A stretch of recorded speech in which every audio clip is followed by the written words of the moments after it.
सिद्धार्थ बचपन से ही अत्यंत करुण हृदय वाले थे। वह किसी का भी दुख नहीं देख सकते थे। इतने प्रयासों के बाद भी 21 वर्ष की आयु में उनकी अपने राज्य कपिलवस्तु की गलियों में उनकी दृष्टि 4 दृश्यों पर पड़ी। ये दृश्य थे: एक वृद्ध विकलांग व्यक्ति, एक रोगी, एक पार्थिव शरीर और एक साधु।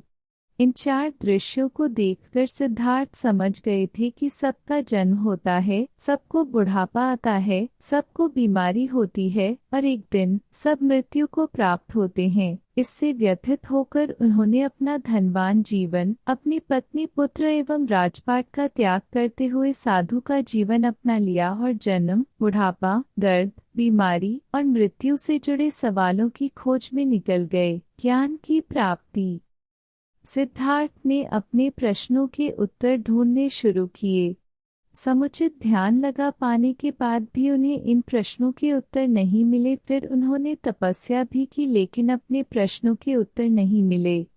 इसके बाद कुछ और साथियों के साथ अधिक कठोर तपस्या प्रारंभ की। ऐसे करते हुए 6 वर्ष व्यतीत हो गए। भोग से व्याकुल मृत्यु के निकट पहुंचकर बिना प्रश्नों के उत्तर पाए वह कुछ और करने के बारे में विचार करने लगे थे। एक गांव में भोजन की तलाश में निकल गए, फिर वहां थोड़ा सा भोजन ग्रहण किया। इसके बाद वह कठोर तपस्या छोड़कर एक पीपल के पेड़, जो अब बोधि वृक्ष के नाम से जाना जाता है, के नीचे प्रतिज्ञा करके बैठ गए कि वह सत्य जाने बिना उठेंगे नहीं। वह सारी रात बैठे रहे और माना जाता है यही वह क्षण था जब सुबह के समय उन्हें पूर्ण ज्ञान की प्राप्ति हुई थी।